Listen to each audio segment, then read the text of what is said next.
사람들이 성경 어플이나 성경 검색 사이트에서 가장 많이 검색하는 구절이 혹시 어떤 구절인지 아세요? 다들 예상하실 겁니다. 요한복음 3장 16절도 있고, 이제 빌립보서 4장 13절, 내게 능력 주시는 자 안에서 내가 모든 것을 할 수 있느니라, 이런 말씀들이 있습니다. 그리고 이제 검색 순위에서 꼭 빠지지 않는 말씀이 여호와는 나의 목자시니라고 시작하는 시편 23편 말씀인 거죠. 이 사람들이 이 구절들을 많이 검색하는 이유는 저마다의 이유가 있을 것이라고 생각이 듭니다. 자, 그 가운데 이 시편 23편을 포함해서 이 총 150편의 시편 말씀은요, 그런 것 같아요. 포장되지 않은 우리의 마음을 그대로 적나라하게 표현해 줘서 어떤 시원함을 느끼는 게 아닌가라는 생각이 듭니다. 시편을 읽다 보면 참 놀랍습니다. 때로는 가슴 벅찬 찬양으로 하나님께 영광을 올리다가도 때로는 하나님께 이렇게까지 얘기해도 되나라는 그 생각이 들 정도로 적나라한 탄식과 원수들을 향한 비난을 퍼붓습니다. 자, 그런 거친 고백들을 읽어 내려가다 보면 어떻게 보면 우리의 마음이 참 시원해지는 것 같기도 합니다. 이러한 시편 말씀에는 독특한 특징이 있는데, 이 대부분의 시 앞에는 한 150편 중에서 한 120편 정도의 말씀은 이 시를 누가 어떤 상황에서 썼는지를 알려주는 친절한 설명서가 달려 있어요. 보통 표제어라고 하죠. 그래서 다윗의 시, 그가 압살롬을 피할 때와 같이 시작하기 전에 이제 표제어가 달려 있는 거예요. 근데 오늘 우리가 읽은 이 시편 1편 그리고 다음 편이 시편 2편 말씀에는 이 표제가 없습니다. 이 설명이, 이 배경에 대한 설명이 달려 있지 않다는 거예요. 그 이유는요, 이제 보통 신학자들이 이렇게 이야기를 합니다. 시편 1편과 시편 2편은 150편의 시편 전체로 들어가는 거대한 서론, 즉 대문이다라는 얘기를 해요. 특정한 저자나 특정한 역사적 배경을 굳이 적지 않은 이유가 분명히 있다는 겁니다. 이 말씀이 어느 한 사람, 특정 시대의 경험에 국한되는 이야기가 아니라 시대를 초월해서 오늘을 살아가는 우리 모든 사람들, 저 여러분들을 포함한 모든 하나님의 백성들에게 적용되는 삶의 기준이 되는 말씀이라는 거예요. 우리는요, 시편을 읽으면서 어떤 시편 저자의 희로애락을 읽게 됩니다. 근데 여러분, 시편 저자들이 하나님을 향해서 어떻게 그렇게 나아가 솔직한 기도를 드릴 수 있는지 좀 그 비결을 우리가 좀 알고 싶어요. 그 비결이 오늘 대문인 시편 1편 말씀에 기록이 되어 있다는 거예요. 바라기는요, 여러분, 우리는 이 시편 말씀을 통해서 모두가 각자 치열한 일상의 현장 속에서 나만의 시편을 써내려가는 시편의 저자가 되었으면 좋겠습니다. 그리고 그 비결을 오늘 시편 1편 말씀을 통해서 함께 깨달아 보기를 원합니다. 자, 첫 번째 메시지입니다. 우리 앞에 보고 함께 같이 읽어보도록 하겠습니다. 자, 읽겠습니다. 시작.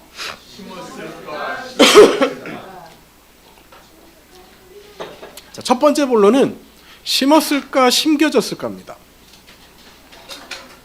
자, 오늘 본문 말씀을 찬찬히 살펴보면 좀 두드러지는 특징 한 가지가 있어요. 유난히 두드러지게 보이는 특징 한 가지가 있는데 바로 대조입니다. 대조. 자, 우리 1절 말씀 함께 읽어보도록 하겠습니다. 1절입니다. 시작. 복 있는 사람은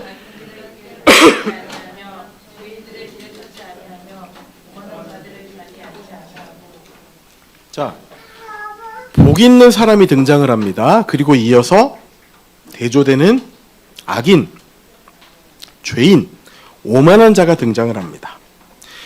이어서 4절과 5절에도 보시면 악인, 죄인이 등장을 하고 마지막 6절에는 다시 그와 반대되는 의인이 등장을 하면서 이제 1편이 마무리가 되는 거예요. 그러니까 정리를 해보면 복 있는 사람, 의인이 한 쌍이고 악인, 죄인, 오만한 자가 한 쌍이에요. 이렇게 명백한 대조를 이루는 두 그룹의 이제 등장 인물이 있습니다. 그래서 우리는 흔히 이 시편 1편의 이 대조를 보면서 아주 자연스럽게 이런 결론에 다다릅니다. 악인처럼 살지 말고 의인처럼 살아야겠구나. 악인의 삶은 하나님께서 기억하시지 않고 의인은 하나님께서 형통한 삶을 이루어주시니 의인처럼 살자라는 결론을 내리는 거예요. 물론 마땅한 결론입니다. 맞는 결론입니다. 자, 그럼 여러분께 제가 한 가지 질문을 드려보도록 하겠습니다. 자, 여러분들은 이 두 부류 중에서 어떤 부류에 속하십니까?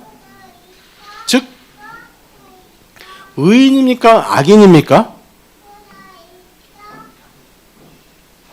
생각해 보세요. 여러분들은 오늘 등장하는 시편 1편에서 복 있는 사람 의인에 속합니까? 죄인, 악인, 오만한 자에 속합니까? 어떠세요? 악인. 아마 대부분은 이렇게 생각하지 않을까 싶습니다. 목사님, 글쎄요, 완벽한 의인은 아니지만 그렇다고 악인이라고 할 정도도 아닌 것 같습니다. 그렇지 않나요? 그래도 나름대로 이렇게 신앙생활을 하고 예배도 드리고 있는데 그 중간 어디쯤이지 않을까요? 라고 생각하는 사람들이 대부분일 것 같아요. 어때요? 저의 생각이 맞습니까? 그렇죠? 그렇죠? 근데 여러분, 시편 1편의 명확한 대조가 우리에게 보여주는 것은 하나님의 말씀은 그 중간에 어디를 허락하지 않는다는 거예요. 1절에서 보시는 것처럼 복 있는 사람, 의인 아니면 악인, 죄인, 오만한 자라는 겁니다. 자, 다시 한번 묻겠습니다. 여러분은 의인입니까? 악인입니까? 의인. 자, 의인이라고 하셨습니다. 자, 그럼 의인의 기준을 한번 보도록 하겠습니다. 자, 복 있는 사람, 악인은요. 의인은요. 죄송합니다. 복 있는 사람 의인은요, 여러분 잘 보세요. 악인들의 꾀를 따르지 않습니다. 죄인들의 길에 서지 않습니다. 오만한 자들의 자리에 앉지 않습니다. 그뿐만이 아니라 2절 보시기 바라요. 2절 다 같이 읽습니다. 시작. 오직 여호와의 율법을 즐거워하여 그의 율법을 주야로 묵상하는도다. 하나님의 말씀을 보는 게 너무 즐거운 거예요. 그리고 잠깐 묵상하는 게 아니라 언제 묵상해요? 주야로 묵상하는 겁니다. 복 있는 사람은 악을 피하는 어떤 소극적인 사람뿐만이 아니라 적극적으로 밤낮으로 하나님의 말씀을 즐거워하는 사람이라는 거예요. 자, 다시 한번 여러분께 묻겠습니다. 여러분은 의인이십니까? 악인이십니까? 악인. 다시 아까로 돌아갈게요. 자, 한번 보세요, 여러분. 의인이라고도 자신 있게 얘기하지 못하고 악인이라고 자신 있게 얘기하지 못하는 모습이 우리의 모습인 거예요. 이런 철저한 의인의 기준 앞에 단 하루라도 여러분, 반나절이라도, 단 1시간이라도 정말 주의 말씀을 즐거워하며 주야로 묵상하며 살아본 적이 있으십니까? 솔직히 고백하건대 저도 막 자신 있게 1시간 넘게 말씀을 본 적은 있겠지만 자신 있게 너무 주의 말씀이 즐겁다, 주의 말씀을 주야로 매일매일 묵상하고 싶다라는 그런 생각이 들 정도로 이렇게 자신 있게 대답을 하지 못하겠습니다. 저만 그렇습니까? 이 기준 앞에 서면 저뿐만이 아니라 여러분들도 입이 탁 닫히고 맙니다. 우리는 그저 소망 없는 악인처럼 보입니다. 그러면 우리에게는 어떤 소망도 없는가, 기대도 없는가? 자, 오늘 본문의 3절 말씀이 정말로 놀라운 비밀을 포함하고 있습니다. 우리 3절 말씀 우리 함께 읽어보도록 하겠습니다. 시작.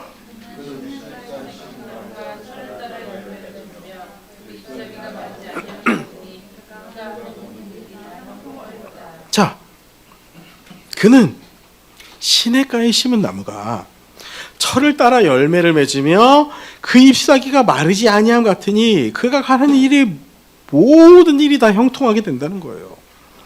여러분, 이런 귀한 열매를 맺기 원하십니까? 그렇다면 그 비결을 아셔야 되는 거예요. 여기서 한 단어를 볼 건데 우리 심은이란 단어를 주목해 보도록 하겠습니다. 시냇가에 심은 나무.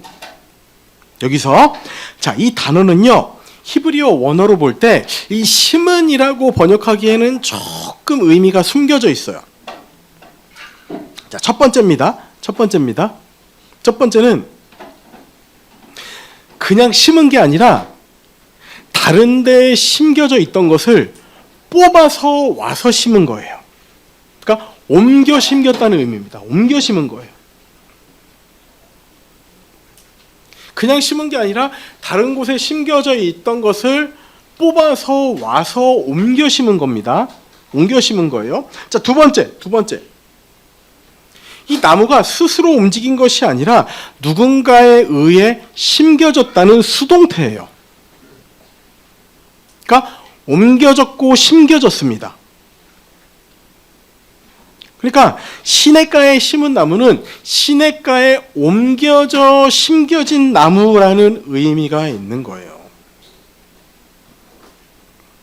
그러니까 농부가 아주 분명한 목적을 가지고 죽어가던 나무를 통째로 뽑아내어 물이 풍부한 시냇가로 옮겨 심었다는 겁니다. 자, 따라해 봅시다. 옮겨 심겨. 시냇가에 옮겨 심겨진 나무. 자, 시냇가에 옮겨 심겨진 나무. 시냇가에 심은 나무의 의미는 시냇가에 옮겨 심겨진 나무라는 거예요. 옮겨 심겨.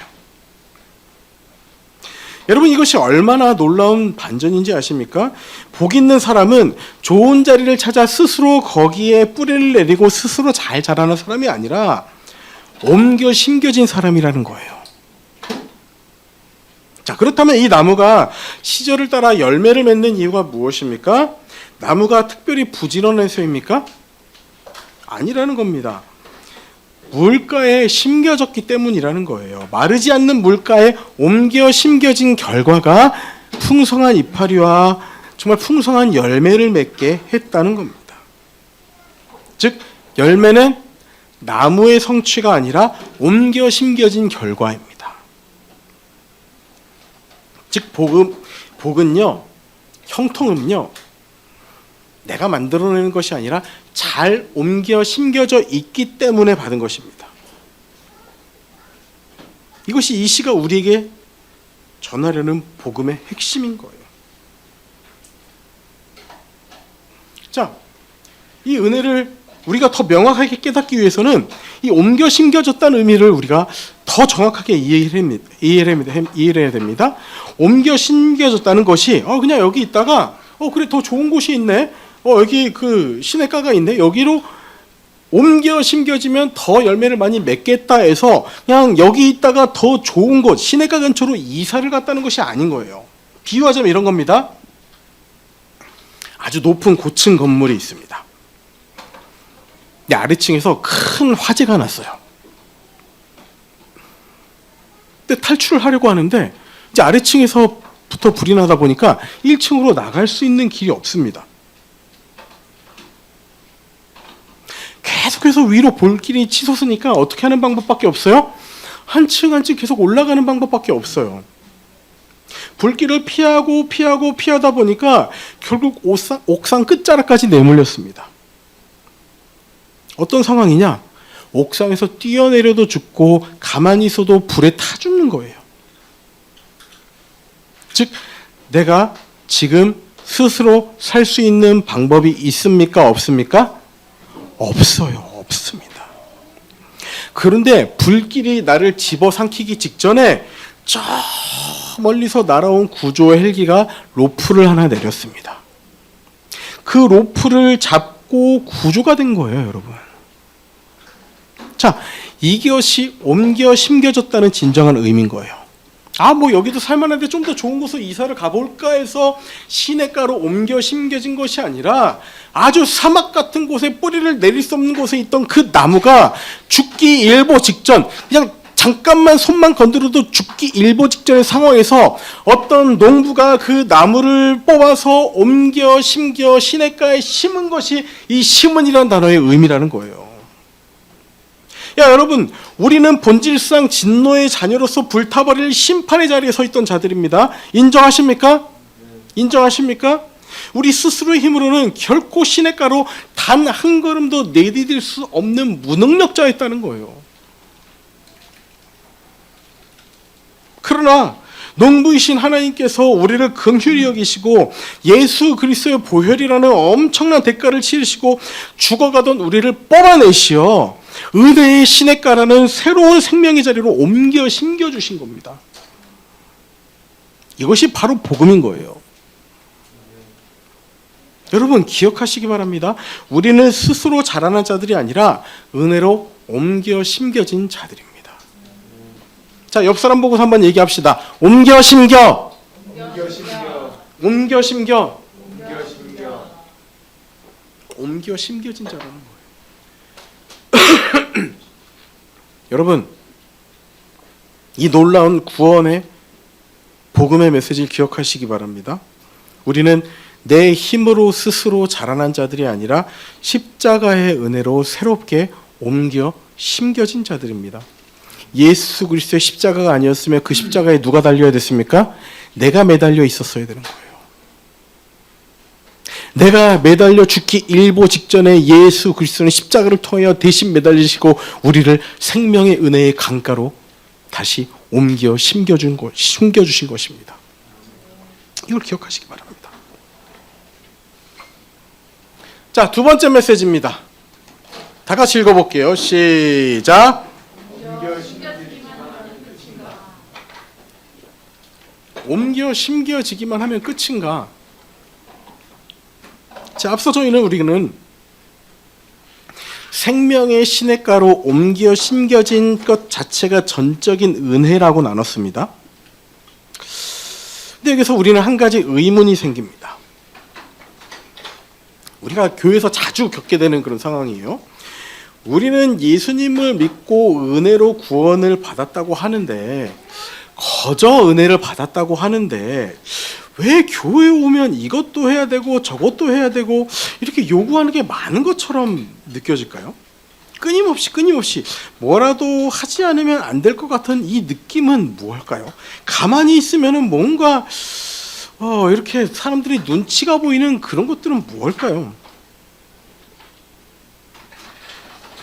단순히 구원은 거저 받았으니 옮겨 심겨진 결과로 받았으니 그 은혜를 누리기만 하면 되는 것 아닌가라는 그런 생각이 드실 겁니다. 그러면은 그렇게 옮겨 심겨진 것 자체로 그 자체만 우리가 붙들고 그냥 그 상태로 있으면 끝인가라는 고민을 하게 되실 거예요. 이에 대한 해답이 2절에 나와 있습니다. 우리 2절 말씀 다 같이 읽어보도록 하겠습니다. 시작. 오직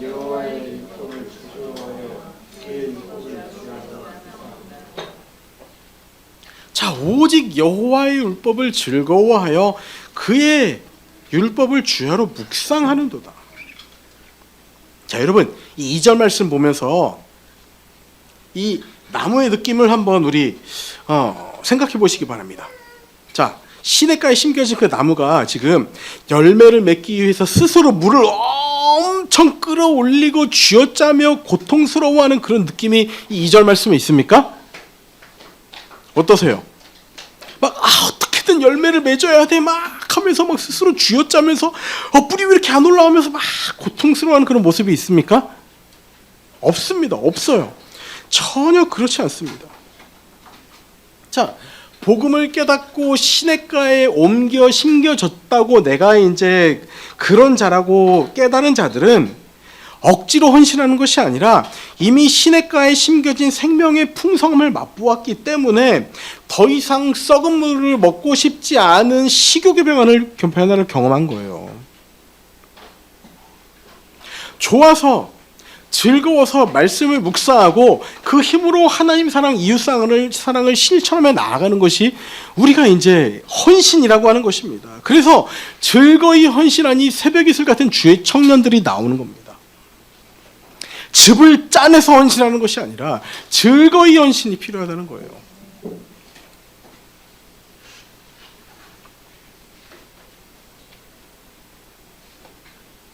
제가 우리 성도님들과 신앙생활하면서 정말 안타까운 것 한 가지가 있고 정말 감사한 것 한 가지가 있습니다. 자, 여러분 어떤 것부터 들어보시겠습니까? 안타까운 거라고 네, 설교의 순서상 안타까운 것부터 제가 말씀을 드리도록 하겠습니다. 자, 여기 계신 대부분의 분들은 여러분도 아시는 것처럼 그 예전에 강도 높은 제자 훈련을 받았던 사람들입니다. 다 그러시죠? 우리 민석 형제님도 제자 훈련 받으셨어요? 리더로 섬기셨었나요? 리더는 안 하고 훈련을 받으셨고, 네. 그때 어떻게 좀 빡시게 받으셨죠? 가볍게, 네. 네, 좋습니다. 자, 어쨌든 이 제자 훈련이라는 것, 그 일주일에 한 번 시간을 내고 일상에서 매일매일 과제하는 것 자체가 그렇게 뭐 가볍지는 않고 참 대단했던 거예요. 대단했던 거예요. 그렇죠? 저는 이것이 시냇가에 옮겨 심겨진 나무로서 은혜의 진액을 꽤 깊이 충만하게 경험해 본 분들이라고 이제 저는 확신합니다. 그렇죠, 여러분? 그렇죠? 다 경험하셨죠? 그리고 그 은혜로 다른 사람들을 말씀으로 양육하는 자리까지 나아가 본 사람들이 여기 있는 대부분의 사람들인 거예요. 그런데 정말 안타까운 것이, 제가 안타까워하는 것이 무엇인가 하면, 뭐 여기 있는 분들뿐만 아니라 이제 그때 그 은혜를 경험했던 대부분의 사람들에 대한 이야기입니다. 그때의 은혜의 상태가 지금까지도 나의 상태라고 생각을 하고 있는 거예요. 보통 이런 표현합니다. 머리가 굵어졌다고 하죠. 머리가.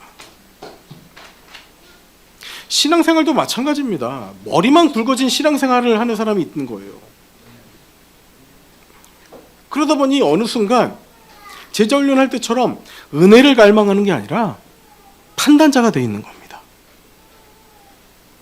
야, 어떤 교회는 이렇대. 뭐, 그 목사님 설교, 이 부분 좀 별로야.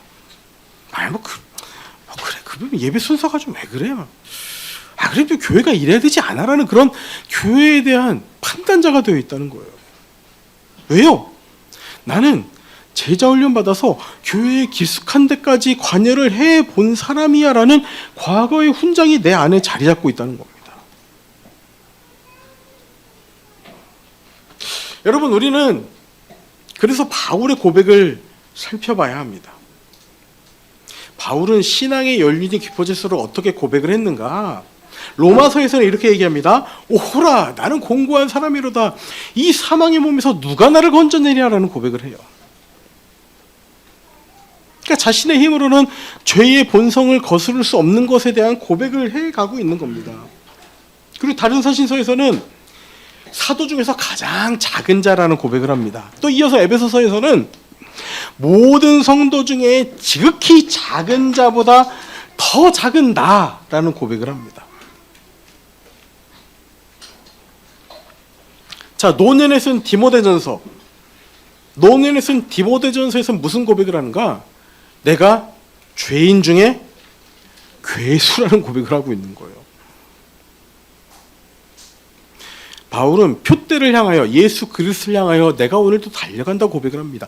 나는 어느 정도의 경지에 다다랐어. 나는 이로써라는 고백을 하는 것이 아니라 나는 오늘도 예수 그리스도라는 표대를 향하여 달려가야 돼라는 고백을 하고 있다는 거예요. 그래서 죄인 중에 괴수, 그러면 노년의 죄인 중에 괴수라는 고백을 하니 자체가 어떤 의미인가? 어떻게 살아도 죄인이니 어쩔 수 없어. 그냥 포기하고 살아라는 그 고백을 하는 것인가? 아니라는 거예요. 죄인 중에 괴수라는 고백은 시냇가에서 떨어지면 곧바로 죽음이라는 고백을 하고 있는 겁니다. 시냇가에서 떨어지는 순간 나는 죽음이다라는 사실을 깨달은 고백을 하고 있는 거예요. 나는 매일 하나님의 은혜가 아니면 당장 죽을 수밖에 없는 극악한 죄인이요, 내 스스로는 열매를 맺을 수 없기에 오직 생명의 시냇가에 뿌리를 내리고 찰싹 붙어 있어야만 살 수 있다는 처절한 자기 내면의 씨름을 계속해서 해 나가고 있는 고백을 지금 해 나가고 있는 거예요. 그래서 오호라, 나는 공고한 사람이로다. 나는 사도 중에 지극히 작은 자다. 나는 죄인 중에 괴수다.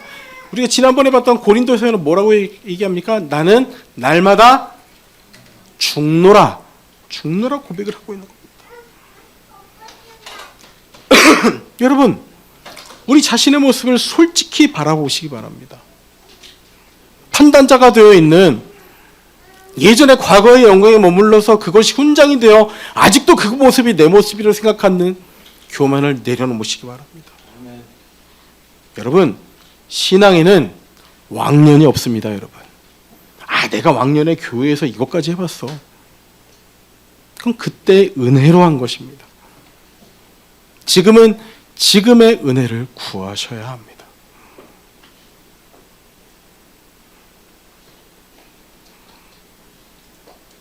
자, 그럼 이제 안타까운 건 한 가지 말씀을 드렸으니 감사한 것 한 가지 나눠볼까요, 여러분? 자, 여러분들은요, 감사한 것이 무엇인가 하면 그래도 이 은혜의 시냇가로 나아가는 방법을 척하면 착하고 알아들을 정도의 그런 실력이 있는 사람들이라는 거예요.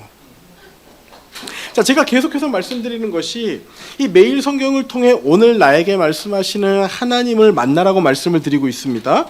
그리고 그 은혜를 나의 말로 적어보라고 제가 여러분께 권면을 하고 있어요. 노력을 하라고 말씀드리고 있습니다. 근데 여러분, 성경을 보고 그것을 나의 말로 적는다? 결코 쉬운 게 아닙니다, 여러분. 새벽 기도를 매일 가시는 분도 그것을 나의 말로 정리를 해봐라? 어려운 거예요. 어려운 거예요. 대부분의 기독교인들이 그럴 거예요. 설교를 듣는 것은 익숙하고 성경 통독하는 건 익숙한데 성경 말씀을 묵상해서 나에게 주신 은혜를 내 말로 적어보는 건 정말 어렵습니다, 여러분. 근데 여러분들은 이것을 척하면 착하고 해낼 수 있는 사람들의 그런 수준은 된다라는 거예요. 감사하게도 이미 경험을 해봤다는 것이죠. 그러니 이제 우리 귀한 성도님들, 이제는 말씀을 묵상하는 것을 의무나 숙제로 여기지 마시고 내 영혼이 살기 위해, 오늘의 은혜를 누리기 위해 하시면 되는 거예요. 하시면 되는 겁니다. 시냇가에서 생명수를 들이마시는 가장 자연스럽고 기쁜 생존 방식이 이 2절 말씀처럼 말씀을 묵상하고 즐거워하면 된다는 거예요. 그런데 여러분, 일상에서 그게 잘 됩니까? 잘 돼요? 안 됩니다. 안 됩니다. 큐티하려고 하면 더 중요한 일이 떠오릅니다. 핸드폰으로 묵상하는 분들, 핸드폰을 켰어요. 그 전에 뭐 합니까? 카톡이 들어갑니다. 카톡 온 거 없나? 그 다음 뭐예요? 인스타그램에 뭐 이렇게 온 거 없나? 메시지 확인하다가 큐티하기로 했지? 다시 큐티로 넘어가다가 또 맞아, 아이고 중요한 일 깜빡했네 하고서 이제 핸드폰을 놓고 가는 거예요. 큐티하려고 하면 갑자기 잊었던 중요한 일이 생각나서 이거부터 해야겠다라는 생각이 내 머릿속에서 떠나질 않습니다. 왜 그럴까요? 왜 그럴까요? 4절이 그 이유를 알려주고 있습니다. 4절 말씀 우리 함께 읽어볼게요. 4절.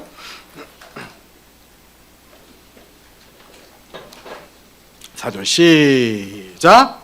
악인들은 그렇지 아니하며 오직 바람에 나는 겨와 같도다.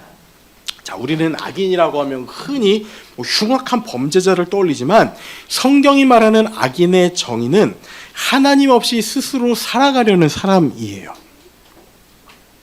내 힘, 내 지식, 내 통장으로 내 인생을 충분히 안전하게 만들 수 있다고 생각하는 사람이 악인인 것입니다. 우리가 비록 시냇가에 심겨진 존재라 할지라도요, 이 세상의 한복판에서 살다 보면 그렇게 하나님 없이 스스로 나는 나를 안전하게 만들 수 있다라고 생각하는 사람들, 악인들의 목소리가 더 크게 느껴지기 마련입니다. 그러다 보니 어떻습니까? 흔들립니다. 뭐처럼요? 바람에 나는 겨와 같이 흔들린다는 거예요. 여러분, 겨는 곡식의 껍데기입니다. 껍데기. 알맹이가 빠진 곡식의 껍데기예요. 그러다 보니까 이 겨는 뿌리가 없고요, 생명이 없습니다. 가볍습니다. 그러니 바람이 불면 흔들면 날아가는 거예요.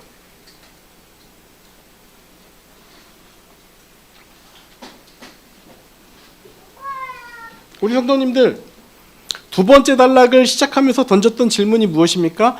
옮겨 심겨지기만 하면 끝인가라는 질문을 드렸습니다. 네, 우리의 구원은 하나님께서 옮겨 심겨 주셨기 때문에 안전합니다. 그러나 옮겨 심겨졌다고 해서 끝이 아니라 내가 스스로 자라난 것이 아니라 철저한 은혜로 옮겨 심겨졌다는 사실을 잊으면 안 되는 거예요. 즉 나는 옮겨 심겨졌다. 나는 옮겨 심겨졌다. 죽음에서 옮겨 심겨졌다는 이 사실을 반드시 기억하고 있어야 되는 겁니다. 기억하지 않으면 어떻게 된다고요? 판단자가 됩니다. 은혜를 갈망하는 자가 아니라 판단자가 되는 거예요. 그리고 즐거이 묵상하는 게 아니라 억지로 묵상을 하게 됩니다.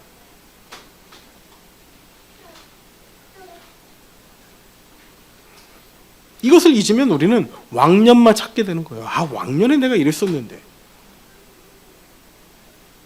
다시 과거의 혼장에 기대게 됩니다. 그리고 이 거친 세상에서 겨처럼, 흔들리는 겨처럼, 알맹이 없는 곡식의 껍데기처럼 내 힘과 내 능력으로 열매를 맺어볼까? 그렇게 발버둥을 치게 된다는 것이죠. 옮겨 심겨지기만 하면 끝이지만 옮겨 심겨졌다는 사실을 잊는 순간 나는 내 힘으로 여기에 심었다. 나를 심었다라고 생각을 하게 된다는 거예요. 이 생각을 경계하셔야 됩니다. 이 생각을 주의하셔야 됩니다.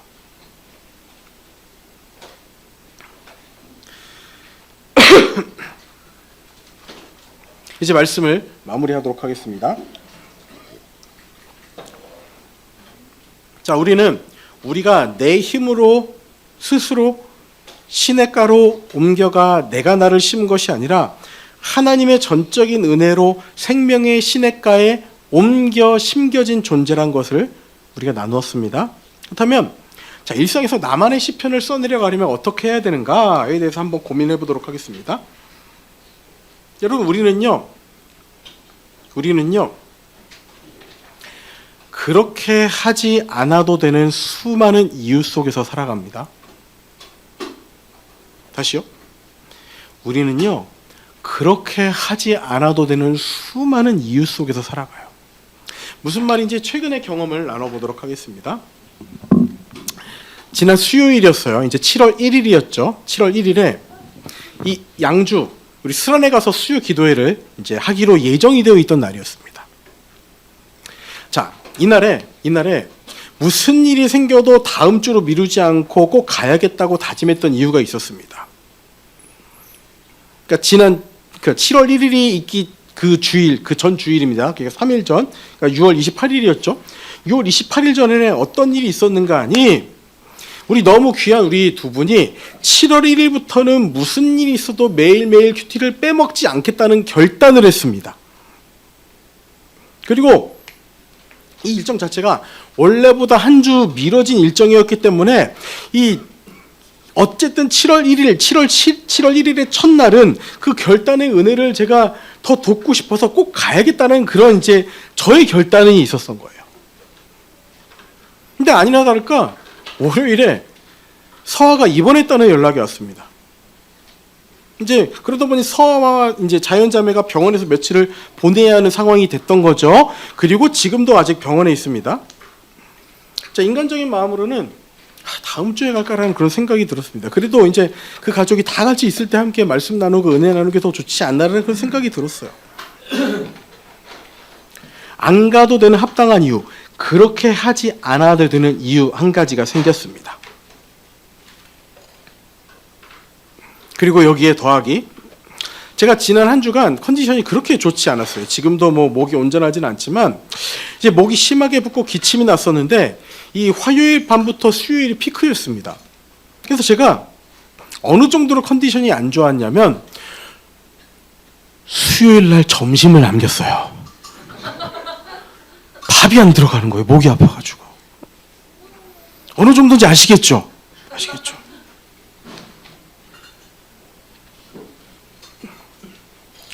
자, 그렇게 하지 않아도 되는 한 가지 이유가 더 추가가 됐습니다. 여기에 더하기. 이어서 1시 반에 아내한테 전화가 왔습니다. 우리 아이 중에 한 명이 학교에서 다쳐서 병원에 갔다는 거예요. 정형외과에서 이제 2시에 치료받을 걸 기다리고 있다는 거예요. 이제 아내가 이제 일하는 중에 급하게 나와서 데려갔으니 이제 감사하게도 이제 진료를 볼 수 있었는데 들어가야 되는 거예요. 제가 그때 서울에 있었는데 집에 가서 그냥 애를 돌봐야 되나라는 그런 생각이 든 것이죠. 이제 아내가 다시 직장에 가면 우리 애는 혼자 있어야 되는 거예요.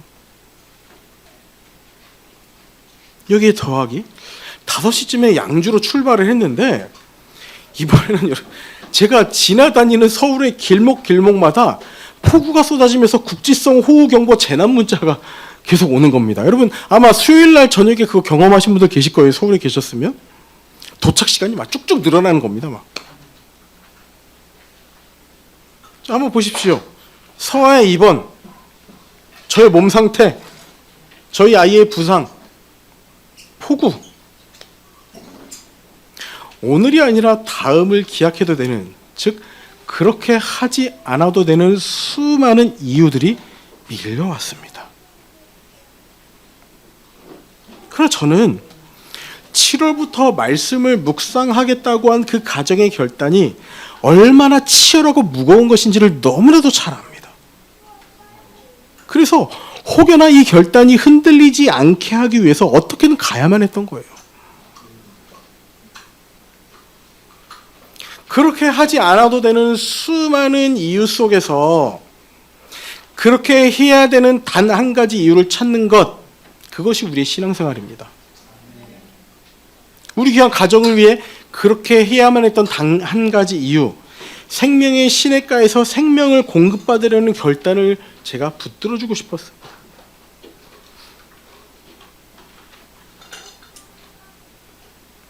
이것이 바로 영적인 싸움인 거예요.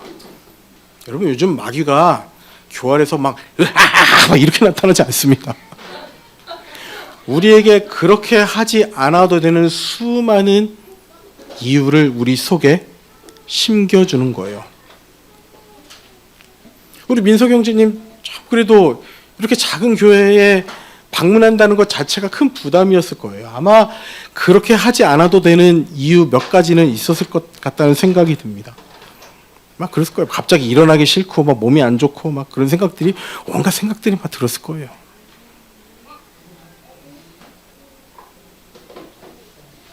여러분, 그렇게 하지 않아도 되는 수많은 이유 속에서 그렇게 해야만 하는 한 가지 이유를 찾으시기 바랍니다. 그 한 가지 이유가 뭐라고요? 옮겨 심겨진 자로서 생명의 말씀을 공급받기 위한 그 한 가지라는 거예요. 그리고 여러분, 큐티 하시는 분들 저에게 이렇게 묻고 싶으실 겁니다. 목사님, 큐티에도 안 변하던데요? 여러분, 우리 교회 성도님들 큐티에도 안 변한다고요? 제가 확실히 말씀드립니다. 여러분, 아직 안 변한 겁니다. 아멘이십니까? 아직 안 변한 거예요. 아직 안 변한 거예요. 6절에 이렇게 말씀하고 있어요. 우리 6절 말씀 같이 읽어보도록 하겠습니다. 시작!